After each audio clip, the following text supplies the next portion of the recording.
Você sabia que para olhar para cada pessoa que vive na Terra, seriam necessários 255 anos? Ao longo de milhões de anos, nossos antepassados viveram em pequenos grupos de 20 a 30 pessoas. Nossa consciência evoluiu para nos ajudar a entender esses pequenos grupos, mas recentemente nossas comunidades cresceram rapidamente e mudaram. Embora nossa inteligência seja flexível e adaptável, nossos estereótipos, formados ao longo de milhões de anos, não acompanham o ritmo do desenvolvimento cultural. Ainda percebemos cidades, países e grupos de países como pequenos grupos, mas na verdade eles são muito maiores. Por exemplo, uma cidade europeia média tem cerca de 40 mil habitantes e levaria mais de 11 horas para contá-los todos. Na Europa como um todo, vivem cerca de 750 milhões de pessoas, o que levaria quase 24 anos para contá-las, gastando um segundo por pessoa. E para simplesmente olhar para cada pessoa que vive na Terra agora, seriam necessários mais de 255 anos.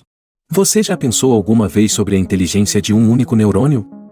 Embora os neurônios por si só não tenham inteligência, quando combinados no cérebro humano, eles podem realizar coisas incríveis, como compor música e estudar física.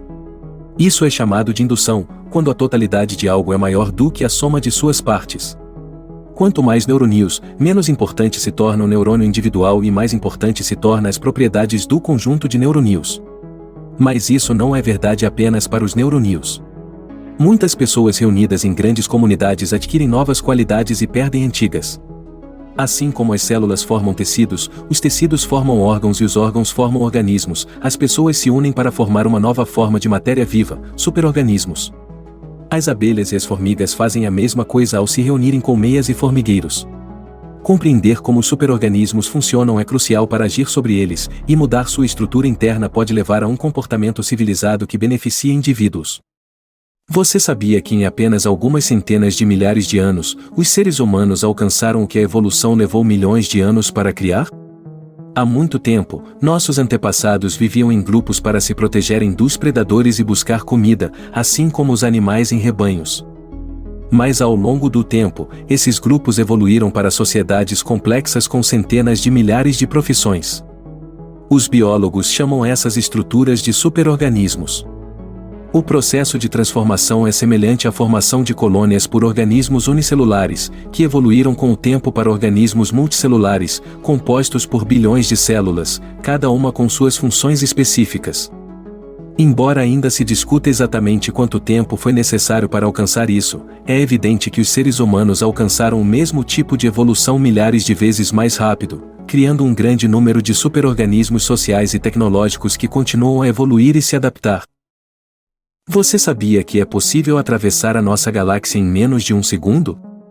O tempo não é constante, ele desacelera à medida que nos movemos no espaço.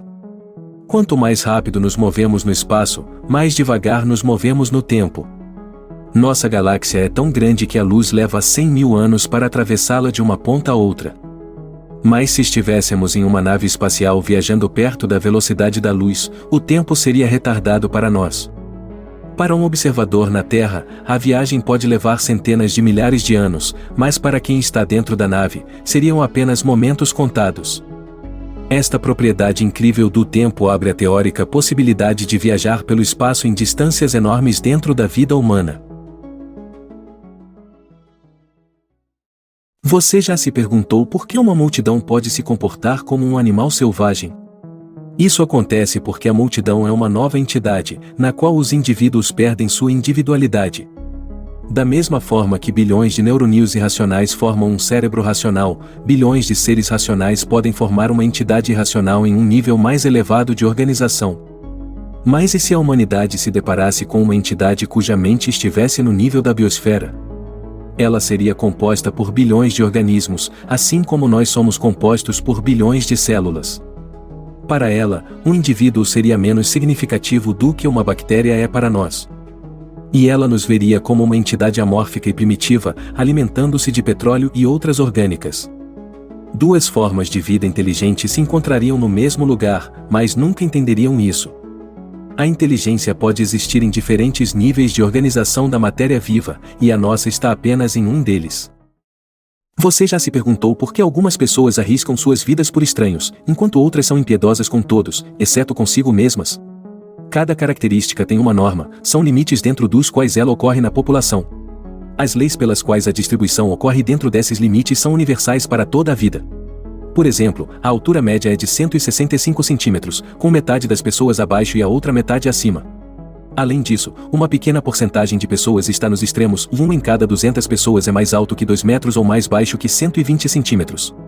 Essa distribuição é chamada de distribuição normal. A empatia também é uma característica e segue a lei da distribuição normal. A maioria das pessoas está em algum lugar no meio, equilibrando entre egoísmo e altruísmo. No entanto, no final de um dos lados, estão os psicopatas que não possuem empatia e, do outro, estão os superempáticos para quem a vida dos outros é mais valiosa que a própria. Compreendendo as leis de distribuição de características, podemos melhorar as estruturas sociais e a humanidade como um todo. Você já se perguntou por que algumas civilizações prosperam enquanto outras se destroem? Desde o surgimento da primeira comunidade humana, iniciou-se uma nova etapa na evolução da humanidade, a evolução dos superorganismos.